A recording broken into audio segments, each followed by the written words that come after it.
কথা। এবং এইরকম স্বপ্নই আসলে সিনেমাকে নিয়ে আমরা দেখি এবং সেই জায়গায় যাওয়ার জন্য আমাদের যতটুকু করণীয়, যে শাকিল ভাই এখানে আছেন, রাফি ছিল বা রাফি চলে গেল, এখন নিশ্চয়ই আপনাদের মাধ্যমে বলতেই পারি সারা দেশের মানুষকে যে আমরা যে বড় কিছু করার চেষ্টা করছি, বিশেষ দর্শক যদি আমাদের সাথে থাকেন, এর চাইতে আরো বড় কিছু আমরা করতে পারবো। আমরা আজকে যখন 3:45-এর টিকিট কাটার জন্য অনেকে হলে এসেছিলেন, এখানে কাউন্টারে টিকিট পাননি, যারা প্রি বুক করে এসেছিলেন তারা টিকিট পেয়েছেন।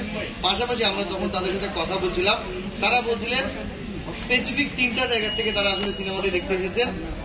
একটা দর্শক শ্রেণী এসেছেন চঞ্চল চৌধুরীকে দেখার জন্য, একটা দর্শক শ্রেণী এসেছেন শাকিব খানকে দেখার জন্য, আরেকটা দর্শক শ্রেণী এসেছেন রায়হান রাফির ছবি দেখার জন্য।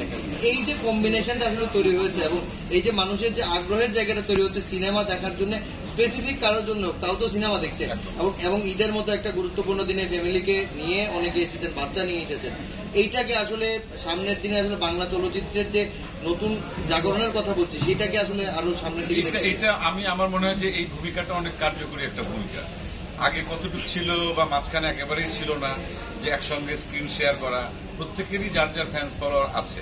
আমাদের যদি প্রত্যেকের উদ্দেশ্য হয় যে বাংলাদেশের সিনেমা শিল্প, সিনেমাকে কত বড় করা যায়, সেই ভাবনা যদি আমাদের মাথায় থাকে, তাহলে পরে বোধহয় আমরা একমত হবে এবং একসঙ্গে কাজ করব।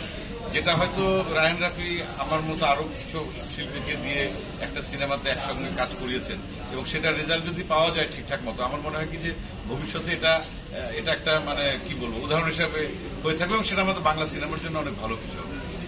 এই জায়গায় আমি একটু অ্যাড করতে চাই। আমি